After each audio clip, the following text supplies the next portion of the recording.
J'ai tué mes parents d'une façon si lente et si calculée que même la mort elle-même aurait rougi de jalousie.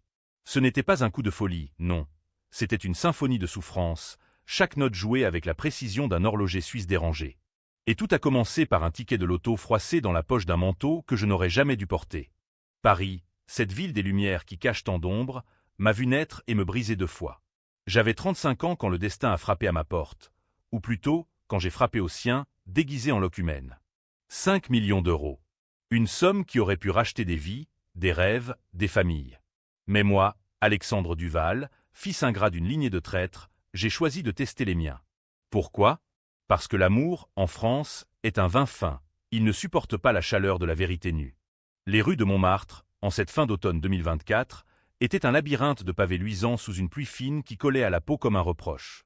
J'avais tout planifié, un sac à dos usé, des vêtements tirés d'une friperie de Belleville, et ce regard vide que les SDF maîtrisent si bien, un mélange de défis et de défaites.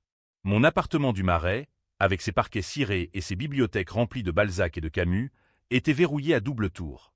Les 5 millions, planqués sur un compte offshore, intouchable, invisible. J'étais devenu Alex le clochard, mendiant aux abords de la basilique du Sacré-Cœur, là où les touristes jettent des pièces comme on jette des miettes aux pigeons. Pourquoi ce mensonge? Parce que ma vie avait été un tissu de mensonges plus grand encore. Mes parents, Henri et Marie Duval, étaient l'incarnation du bourgeois parisien. Lui, un notaire respecté du 16e arrondissement, avec ses costumes sur mesure et ses cigares cubains. Elle, une galeriste snob de Saint-Germain-des-Prés, entourée d'œuvres abstraites qui ne disaient rien mais coûtaient une fortune. Ils m'avaient élevé dans le luxe froid d'un hôtel particulier haussmannien, mais leur affection était conditionnelle, comme un prêt bancaire à taux variable. J'avais toujours su qu'il y avait un secret, un poids invisible qui pesait sur nos dîners silencieux. À 18 ans, j'avais porté le chapeau pour un vol qu'ils avaient orchestré. Une escroquerie immobilière qui avait ruiné une famille modeste. C'est pour ton bien, fiston, m'avait dit mon père en me serrant l'épaule, pendant que les menottes se refermaient sur mes poignets. 3 ans de prison, pour leur sauver la face. Et en sortant, pas un merci, pas une larme. Juste, oublie ça, et reprends ta vie. Mais l'argent change tout, n'est-ce pas? Ou du moins, il révèle. J'ai rampé jusqu'à leur porte un soir de novembre, trempé jusqu'aux os, frappant faiblement avec un poing qui tremblait non de froid, mais d'anticipation. La porte s'est ouverte sur ma mère, son chignon impeccable de travers, un verre de chardonnay à la main.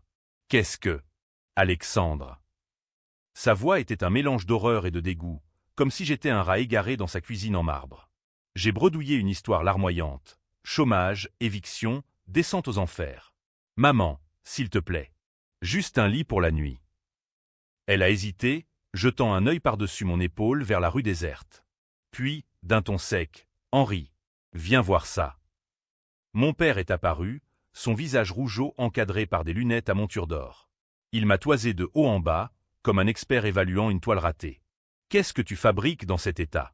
Tú pues la roué. Pas un geste pour m'aider, pas une main tendue. Ils m'ont fait entrer, mais c'était une aumône calculée.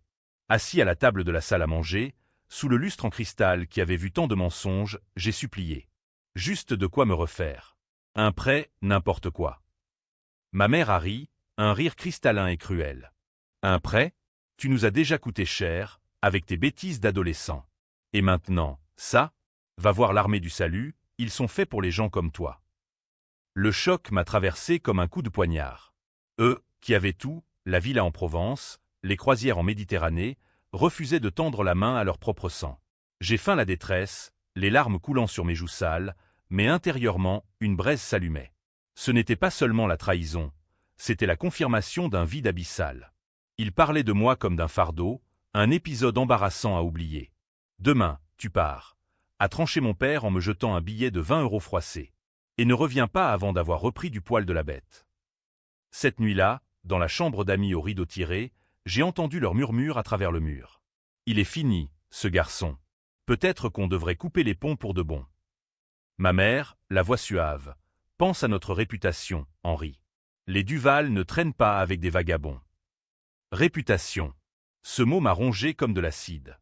Le lendemain, je suis parti, le billet en poche, mais avec une résolution nouvelle. Je les ferai payer. Pas avec des poings ou des cris. Non, avec la lenteur d'un poison qui ronge de l'intérieur. La vengeance, en France, n'est pas un éclat de tempéra. C'est un opéra tragique où chaque acte monte en crescendo vers l'inévitable chute. Les semaines suivantes, j'ai perfectionné mon rôle. De retour dans mon appartement secret, j'ai engagé un détective privé, un ancien flic du 36 quai des Orfèvres nommé Leclerc, pour fouiller leur passé. « Qu'est-ce que tu cherches exactement, Duval » m'a-t-il demandé, son cigare éteint pendant au coin de la bouche. « Tout. Leurs sales secrets. Ceux qui pourraient les briser. » Il a hoché la tête, habitué aux âmes damnées de Paris. Et oh, les secrets affluaient comme la Seine en crue. D'abord, l'escroquerie de ma jeunesse n'était que la pointe de l'iceberg. Mon père avait détourné des fonds de clients âgés, des veuves esseulées qui lui confiaient leur avenir. Ma mère, quant à elle, blanchissait de l'argent via sa galerie, vendant des faux Modigliani à des oligarques russes de passage.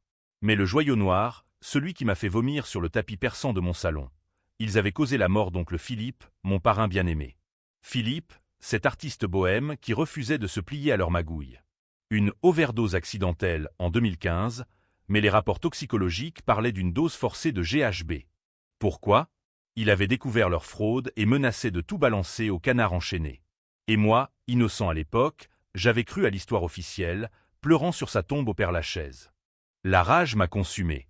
J'ai passé des nuits blanches à ourdir le plan, inspiré des grands vengeurs littéraires, le comte de Monte Cristo, avec sa patience infinie, ou le Meursault de Camus, froid et inexorable. Mais ici, c'était personnel, viscéral. J'allais les isoler, les dépouiller, les forcer à se regarder dans le miroir de leur propre laideur. Et pour commencer, l'argent. Mes 5 millions deviendraient leur poison sucré. J'ai créé une fondation fictive, Aide aux oubliés de Paris, un leurre parfait pour des âmes philanthropes en toc. Via des annonces discrètes dans le Figaro, j'ai contacté ma mère. « Chère Marie Duval, votre engagement pour l'art nous touche.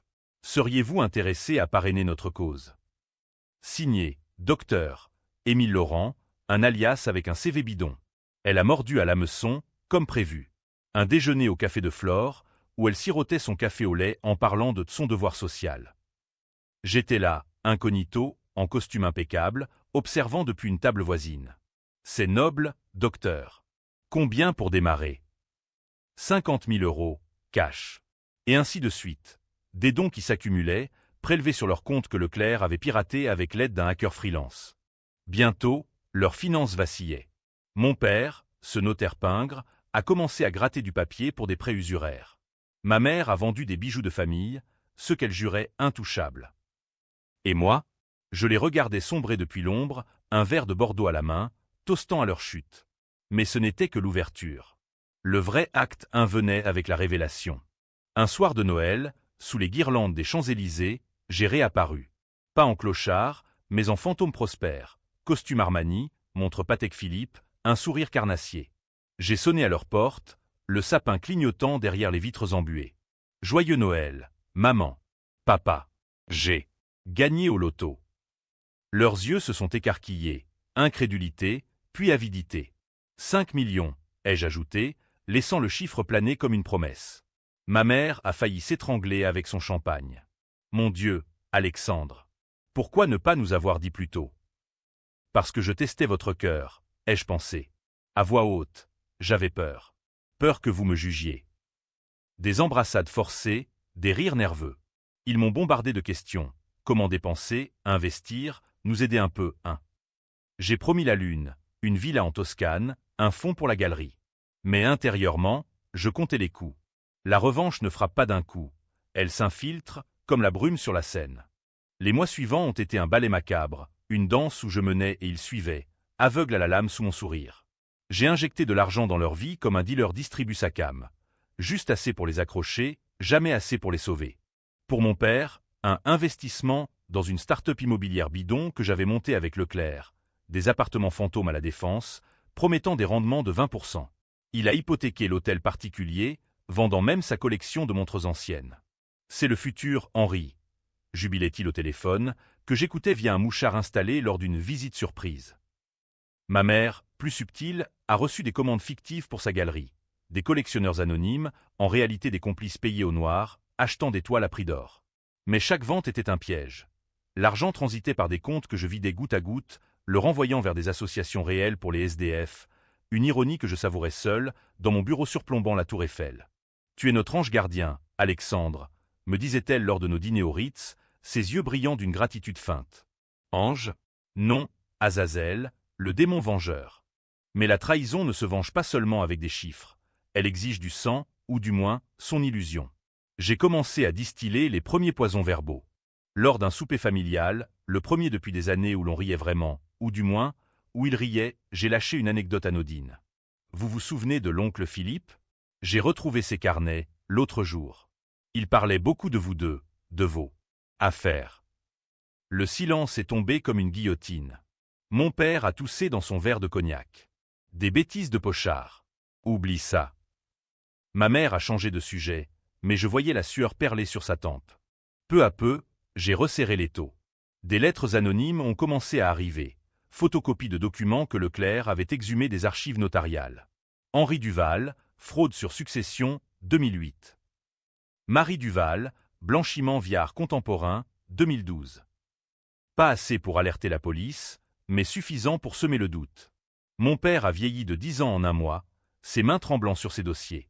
Ma mère, elle, s'est mise à boire plus, ses expositions devenant des fiascos où les critiques du monde murmuraient « déclin créatif ». Et moi, dans tout ça, j'étais le fils prodigue, le sauveur. J'offrais des conseils, des épaules pour pleurer. Laissez-moi m'occuper de ça, papa. J'ai des contacts. En réalité, j'accélérais leur chute. La start-up s'est effondrée. Un scandale fabriqué de toutes pièces, avec des articles dans Libération accusant corruption au sommet. Mon père a perdu son cabinet, forcé à la retraite anticipée, son nom souillé comme un chiffon. Comment est-ce possible? Gémissait-il lors de nos promenades le long de la Seine, où les péniches glissaient comme des cercueils flottants. Le système est pourri, papa. Mais on va rebondir. Avec ma mère, c'était plus intime, plus cruel. J'ai organisé une exposition rétrospective, en son honneur, à la galerie qu'elle chérissait. Des invités triés sur le volet, des journalistes, des rivaux, et un expert que j'avais briefé pour dénoncer publiquement les faux. Le vernissage a tourné au cauchemar. Cris, flash des appareils photo, ma mère au bord des larmes, accusée de charlatanisme.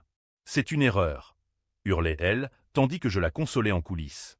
Quelqu'un vous en veut, maman. Mais je suis là. Cette nuit-là, elle a avalé un flacon de somnifère, rattrapé in extremis par les pompiers. Au chevet de l'hôpital, j'ai murmuré « C'est le début de la fin ou le renouveau. À vous de choisir. » Leur union, ce fragile édifice de convenance, a commencé à se fissurer. Des disputes nocturnes que mes micros captaient comme des opéras wagnériens. Accusations mutuelles, c'est ta faute si on est ruiné. Et toi, avec tes amants russes. J'ai attisé le feu, envoyant des photos truquées, ma mère dans les bras d'un galeriste, mon père avec une secrétaire. La paranoïa s'est installée, empoisonnant leur sommeil. Paris, qui les avait couronnés rois, les transformait en parias. Pourtant, ils s'accrochaient à moi, leur bouée de sauvetage. « Alexandre, sans toi, on est perdu », implorait mon père lors d'un thé au Plaza Athénée, ses yeux injectés de sang. Je hochais la tête, compatissant, mais mon cœur battait au rythme d'une marche funèbre. La phase 2 approchait, la révélation du passé, le moment où je leur arracherais le masque.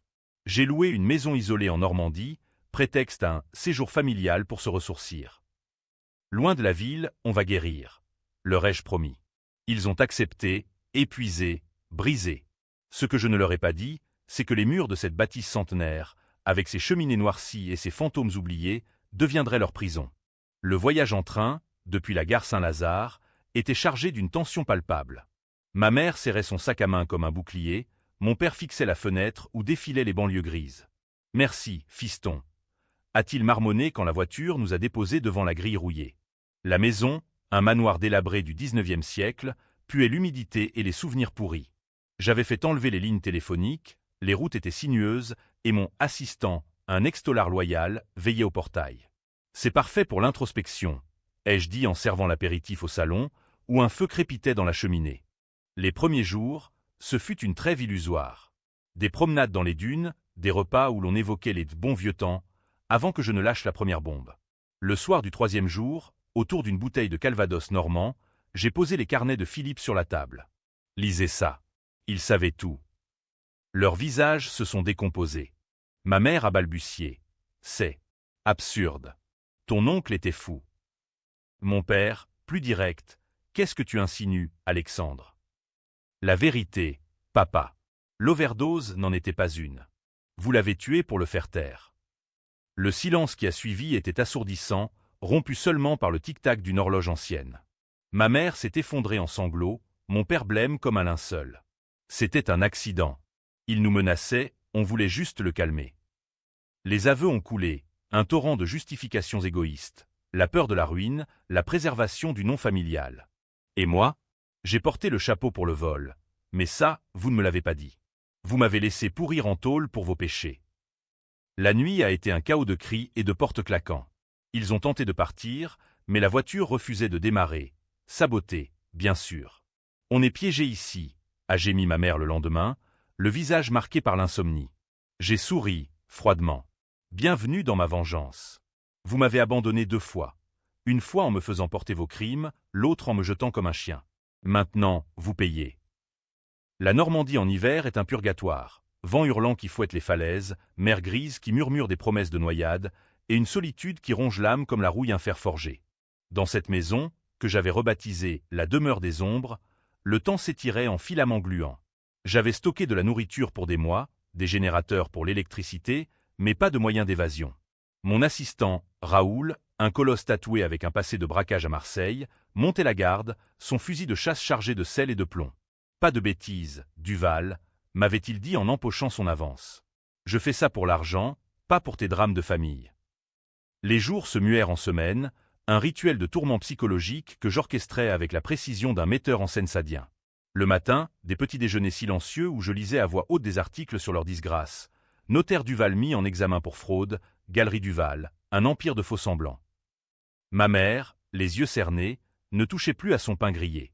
Mon père, lui, tentait la négociation. Alexandre, fils, arrête ça. On est ta famille. Laisse-nous partir et on oublie tout. Oublier? J'ai ri, un rire qui a résonné comme un glas. La famille? Vous m'avez vendu pour sauver vos apparences. Maintenant, goûtez à l'abandon. J'ai introduit des jeux cruels, inspirés des bas-fonds parisiens que j'avais arpentés en SDF. Confessions obligatoires, appelais-je ça. Chaque soir, autour du feu, il devait avouer un péché, un mensonge, une trahison. Ma mère a commencé. Les amants multiples, les fausses grossesses pour retenir mon père, le chantage à l'avortement sur une assistante. Mon père a suivi. Les pots de vin au maire de province, la ruine délibérée d'un concurrent juif en 1995, c'était l'époque. Fiston, on suivait le vent. À chaque révélation, je notais dans un carnet, comme un confesseur dément. Et moi, dans tout ça, j'étais votre bouc émissaire, hein? Leur santé déclinait. Ma mère, anorexique, errait en chemise de nuit, marmonnant des prières à Sainte-Thérèse. Mon père, arthritique, boitait dans les couloirs, cherchant une issue qui n'existait pas. J'ai ajouté du piment, des appels téléphoniques simulés, où une voix Raoul déguisée annonçait des catastrophes. Monsieur Duval, votre banque est saisie. Madame, votre sœur est morte d'un cancer. Mensonges, tous, mais il frappait juste, ravivant les failles. Une nuit, mon père a tenté de m'étrangler dans mon sommeil, ses mains noueuses autour de ma gorge. Raoul l'a arraché, le ligotant à une chaise. Regardez-vous, ai-je craché, frottant ma peau endolorie. Des animaux acculés. C'est ça, votre vraie nature. Mais la vengeance n'est pas linéaire. Elle a ses rebonds, ses moments de doute. Une tempête a éclaté mi-janvier, coupant l'électricité pendant 3 jours. Nous étions là, à la lueur des bougies, comme une piéta familiale tordue. Ma mère, en pleurs, m'a supplié « Pardon, mon chéri. On t'a mal aimé, mais on t'aime. Laisse-nous une chance. » Son regard, pour la première fois, était nu, sans phare. Mon père a hoché la tête, brisé. « On a tout perdu, Alexandre. Prends l'argent, prends la maison, mais libère-nous. » J'ai hésité, le cœur serré. Était-ce de la pitié ou juste la fatigue? Non. La braise était devenue brasier. Trop tard, ai-je murmuré. Votre rédemption serait ma défaite. J'ai intensifié les tourments physiques, subtils mais incessants. Des rations de nourriture diminuées, forcé à chasser des lapins dans le jardin gelé. Mon père, avec ses rhumatismes, revenait les mains vides, affamé. Pour ma mère, des nuits sans couverture, la forçant à confronter ses démons dans le froid. Souviens-toi de moi, dehors, sous la pluie, lui disais-je en verrouillant la porte. Elle hurlait, cognant au mur, monstre. Tu es pire que nous. Pire? Peut-être. Mais la différence, c'est que je l'assumais. Leclerc m'appelait de Paris, sa voix rauque dans le combiné satellite. T'es en train de craquer, Duval. La police fouine autour de la fondation. Et tes parents? Des avis de disparition vont circuler. Je raccrochais, ignorant l'avertissement. La phase finale approchait, le lynchage moral, puis le physique. J'ai organisé un « tribunal » dans la salle à manger, avec Raoul comme jury silencieux. Assis en face d'eux, enchaînés par des menottes rouillées, un clin d'œil à ma propre incarcération, je les ai jugés. Pour le vol de 2005, 20 ans de regrets. Pour Philippe, la vérité au monde entier. Ma mère a supplié, non, par pitié. On a une vie, des amis. Amis? Ceux qui les avaient fuis dès les premiers scandales. J'ai enregistré leurs confessions, un fichier audio qui, une fois diffusé, les noierait dans l'opprobre. Dites-le pour la postérité. Ai-je ordonné, le micro tendu. Les mots sont sortis, hachés, entrecoupés de sanglots. L'empoisonnement de Philippe, les fraudes, l'abandon de leur fils. Écoutez, ça m'a donné la nausée, mais aussi une euphorie noire. Maintenant, le monde saura qui vous êtes vraiment. Mais les réactions ont été imprévisibles. Mon père, au lieu de s'effondrer, a ri, un rire dément, guttural. Tu crois que ça suffit? On t'a créé, petit. Sans nous, t'es rien. Ma mère, elle, a craché. Tu nous tues, mais tu te suicides avec. La vengeance, c'est un miroir. Elle te renvoie ton propre vide. Leurs mots m'ont écorché, semant le doute. Étais-je le monstre, ou juste l'écho de leur péché? Non. Je me suis repris, ordonnant à Raoul de les isoler dans les caves humides, où les rats dansaient avec les souvenirs. Dehors, la neige tombait, ensevelissant le monde sous un linceul blanc. Dedans, la chaleur montait, celle de la haine qui bout. Le canevas de la revanche était tissé à 80%. Il ne manquait que le nœud final, ce twist qui ferait basculer tout. Février apporta avec lui un froid sibérien, transformant la Normandie en un tombeau de glace. La maison grinçait sous les assauts du vent, comme si les murs eux-mêmes imploraient la miséricorde. Dans les caves, où j'avais relégué mes parents, l'air était saturé d'une odeur de moisi et de désespoir. Celle des corps non lavés, des âmes en décomposition. Je descendais une fois par jour, lanterne à la main, pour leur apporter du pain sec et de l'eau trouble. Jour 47, annonçais-je comme un geôlier zélé. Ma mère, recroquevillée sur une paillasse, levait un visage émacié. Alexandre. Oh, s'il te plaît. Mon père, enchaîné à un pilier, fixait le vide, sa barbe blanche comme celle d'un prophète maudit. Les confessions enregistrées, je les avais envoyées à un avocat véreux à Paris, avec instruction de les diffuser via un site anonyme, les Duval dévoilés. Le lendemain, les gros titres avaient éclaté. Scandale familial, un notaire et sa femme accusés de meurtre et de fraude. Les amis d'enfance m'appelaient, consternés. Les médias campaient devant l'hôtel particulier vide. J'imaginais le chaos, et ça me faisait sourire dans l'ombre. Mais la vengeance, cette maîtresse jalouse, exigeait plus. Elle voulait du sang, ou du moins, son équivalent en souffrance pure. J'ai introduit le « jeu des ombres », un supplice psychologique raffiné. Chaque soir, je projetais sur le mur de la cave des diapositives. Photos de leur jeunesse dorée, bal au Lido, croisière sur le Nil. Rappelez-vous ça, disais-je, la voix suave. Puis, les contrastes, images de SDF gelés sous les ponts, de veuves ruinées par leurs escroqueries, de la tombe de Philippe sous la pluie. Ma mère hurlait, couvrant ses yeux. Mon père crachait des insultes. Sadique. Tu paieras pour ça. Payer? J'avais déjà payé, en années volées, en dignité arrachée. Raoul, mon cerbère, commençait à craquer. C'est pas du jeu, Duval. Ils sont finis. Et si la police rapplique? J'ai haussé les épaules, lui glissant une enveloppe gonflée. Garde la foi, mon ami. La fin justifie les moyens. Mais intérieurement, les fissures apparaissaient. Des cauchemars me hantaient, moi, en prison à nouveau, mais cette fois pour parricide. Étais-je en train de devenir eux, manipulateur, impitoyable? Non. Eux avaient choisi l'égoïsme, moi, la justice tordue. Un matin, alors que la neige fondait en bourrasque tiède, signe d'un printemps précoce et moqueur, ma mère a tenté le suicide. Je l'ai trouvée pendue à une chaîne rouillée, son corps frêle se balançant comme une marionnette cassée. Raoul l'a détachée à temps, mais le mal était fait, gorge lacérée, voix réduite à un murmure rauque. Pourquoi? Pas me laisser mourir, a-t-elle croassé en me fixant de ses yeux vitreux. Parce que la mort est trop facile, maman. Vous méritez de vivre avec ça. Mon père, apprenant la nouvelle, s'est effondré en une crise cardiaque mineure, le cœur affaibli par des décennies de vices et de vin. C'est là que le plan a déraillé, ou plutôt qu'il a pris un tour inattendu. En fouillant leurs affaires pour preuves supplémentaires, j'ai découvert une lettre cachetée, datée de ma naissance. Adressée à moi, de la main de mon père. Si tu lis ceci, c'est que tout est perdu. Sache que tu n'es pas notre sang. Adopté, trouvé sur les marches d'une église à Lyon, en 1989. On t'a aimé comme le nôtre, mais le secret nous a rongés. Pardonne-nous, ou maudis-nous. Henri. Le papier tremblait dans mes mains. Adopté? Tous ces mensonges, cette famille factice. La révélation m'a frappé comme un raz-de-marée. Étais-je en train de venger des parents qui n'étaient pas les miens? Ou pire, en devenant le monstre qu'ils avaient feint d'être? Le doute m'a paralysé pendant des heures, assis dans le salon aux meubles couverts de poussière. Dehors, les corbeaux croassaient, annonçant le twist. J'ai confronté mon père dans la cave, la lettre brandie comme une arme. Expliquez ça. Il a ri, faiblement, du sang coulant de sa lèvre fendue. Vrai. Tout. Ta vraie mère, une junkie morte en couche. On t'a pris pour réparer nos erreurs. Stérilité, tu sais.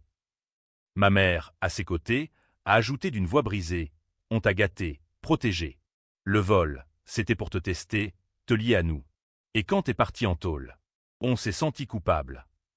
Coupable? Le mot résonnait faux, mais pour la première fois, je voyais l'humanité en eux. Pas des monstres, mais des humains brisés, tordus par leur choix. La rage s'est muée en quelque chose de plus sombre, une nausée existentielle. Qui étais-je, si pas le produit de leur fiction? J'ai libéré leur chaîne ce soir-là, Raoul protestant en vain. Partez, ai-je dit, jetant les clés de la voiture dans la poussière. Mais avant, signez ça. Un document, confession complète, transfert de tous leurs biens restants vers une fondation pour les orphelins et les SDF. Ils ont signé, tremblants, puis sont montés dans la voiture, phare trouant la nuit. Merci. Ou pardon, a murmuré ma mère avant de claquer la porte. Je les ai regardés s'éloigner, le cœur vide. La vengeance accomplie? Non. Inachevée, empoisonnée par le twist. Eux libres, moi enchaîné à un secret plus lourd. Le printemps 2025 a fleuri sur la Normandie comme une moquerie, transformant les champs en tapis vert moelleux, tandis que mon âme pourrissait dans la maison vide. Raoul était parti, empochant son silence payé cher, et moi, j'errais comme un fantôme parmi les meubles qui sentaient encore la trahison. Les Duval avaient fui à Paris, ou du moins, c'est ce que les journaux disaient. Couple ruiné porté disparu après scandale. Les confessions en ligne avaient fait le buzz, débat enflammé sur BFM, pétition pour justice, mais aussi voix discordantes. Et le fils? Où est-il dans cette histoire? J'avais effacé mes traces, mais le doute me rongeait. Étais-je le héros vengeur ou le vilain d'un drame grec? Les semaines passèrent en un brouillard d'errance. J'ai vendu la maison, reversé les 5 millions à des causes anonymes. Orphelinat à Lyon, refuge pour SDF à Belleville. Rédemption Fund, l'appelait-je en riant jaune. Mais les nuits étaient pires. Rêve où Philippe me remerciait, puis se tournait en monstre, où mes parents revenaient, suppliants, pour me poignarder dans le dos. La lettre d'adoption brûlait dans mon esprit. Étais-je condamné à répéter leur cycle de mensonges? Un matin de mai, une enveloppe est arrivée par coursier, l'adresse de mon appartement du Marais, que j'avais réinvesti. Dedans, une clé USB et une note, la fin de l'histoire. Regarde et décide. M&D. Mes mains tremblaient en branchant l'appareil. Des vidéos, dans un motel miteux de banlieue, filmées à la webcam. Ma mère, amaigrie mais sereine. Alexandre, si tu vois ça, c'est qu'on a choisi. Tes tourments nous ont libérés. On avoue tout à la police demain. Mais sache, on t'a aimé, à notre façon tordue. Le loto? C'était ton destin, pas le nôtre. Vie. Mon père, voix chevrotante. Twist final. Fiston, on savait pour ton test de SDF. On a joué le jeu, pour voir si tu pardonnerais. Mais tu n'as pas adieu. Le choc m'a cloué sur place. Il savait, depuis le début, la trahison ultime, non pas m'abandonner, mais me manipuler dans ma propre vengeance. J'ai ri, pleuré, hurlé dans l'appartement vide. Étaient-ils des génies du mal, ou des suicidaires repentis? Le lendemain, les infos, Henri et Marie Duval se constituent. Confession choc, meurtre de 2015. Procès en vue, peine lourde. Le public se divise, certains hurlent « justice », d'autres « pitié pour des âmes perdues ». Et moi, témoin clé, convoqué, mais j'ai fui vers les rues de Montmartre, là où tout a commencé. Assis sur un banc, ticket de loto froissé en poche comme un talisman, je contemple la basilique. La vengeance m'a libéré ou enchaîné. J'ai gagné 5 millions, mais perdu une famille, réelle ou pas twist final. Peut-être que la vraie trahison était la mienne, en croyant à l'amour conditionnel. Paris brille toujours, indifférente. Et moi, Alexandre l'orphelin, je choisis la vie ou la rue, qui sait. La fin n'est pas bi, ni tragique. Elle est française, ambiguë, disputée, éternelle.